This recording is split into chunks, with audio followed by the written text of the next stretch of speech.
I can't tell you how to feel about it. I can't tell you how to deal with it. Only thing that I can tell you is that I've been through it. I still am going through it. I still have to battle my demons. It's still a struggle every day, but every day gets better.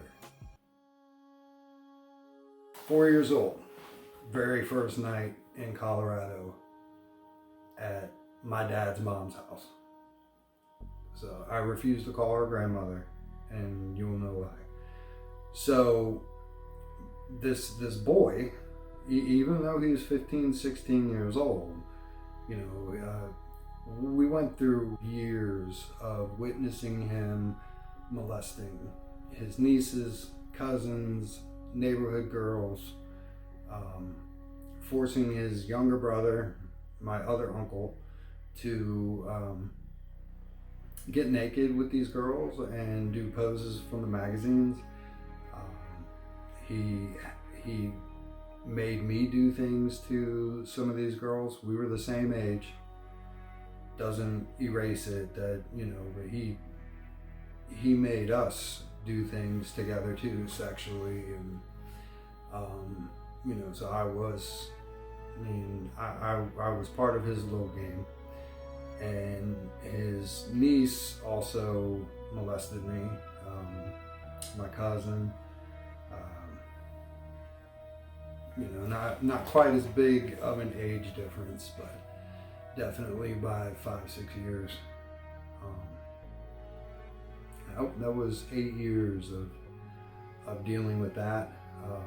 And so this family was a very religious family. I mean, like, fire and brimstone, you're gonna go to hell, don't spare the rod. Dad's mom was very religious. So there was one time that I was with my uncle, the molester, and he was showing me a magazine, a porno magazine that he had found in his dad's drawer. And we were looking at it. My dad's mom caught us, and I said, "No, this is your husband's magazine." And she flipped out on me. She called me a liar and said that it was mine, and can't believe that you would bring this filth into my house. I was probably 5 or 6 at the time, and she called me a liar. She grabbed me by the hand, drugged me into the kitchen, turned on her gas stove, and held my hand over the flame. And she said, "Do you feel this? Yeah, this is hot. Hell is hotter. Liars go to hell. They burn for eternity." So, like, liar, liar, hand on fire. Sorry to make light of it. It was a very traumatizing moment. So not only having to deal with witnessing and being made an accomplice of molestation and sexual perversion, pornography, I also had to deal with someone, who, like, this family went to church every Sunday morning for Sunday school, attended regular service Sunday morning, went Sunday night, Wednesday night, Royal Rangers, summer camps. I mean, they were so into the church, and we went all the time. And this is what represented Christianity to me. So I was saved at a young age, and really, like, completely changed my life. The way that I felt inside, wanting to do good. Just when you actually get saved, it changes your whole spirit. It's absolutely amazing. Washes everything away, and you feel fresh and brand new. You feel reborn, so resurrected. So I was saved, but it didn't take very long for things to settle back in. I didn't understand why God allow these people to do what they were doing. Like,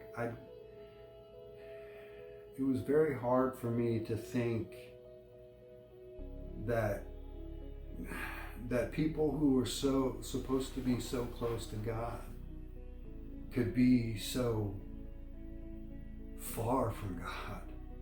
And so eventually I fell back into everything that was going on. We were stealing. My uncle, the molester, also taught me how to sneak out at night and steal from cars. Taught me how to steal from stores, purses. And I was 6 years old, going around late at night stealing from cars. So yes, there was a lot of stealing and stuff involved, a lot, even later in my life, because it was a part of me. Pornography was definitely an issue for many, many years, because of how I was raised. Rejection was a big one. Abandonment. My mother, again, was never around in any of this stuff. And, as with most families, you tell someone that, you're witnessing molestation, it got swept under the rug. Like, oh, we don't talk about that. We don't talk about that stuff. And just denial, and, so made me feel extremely invalidated. And her not being around, I felt that she didn't really want to have anything to do with me. If I'm being honest, I practically lived at my dad's mom's house.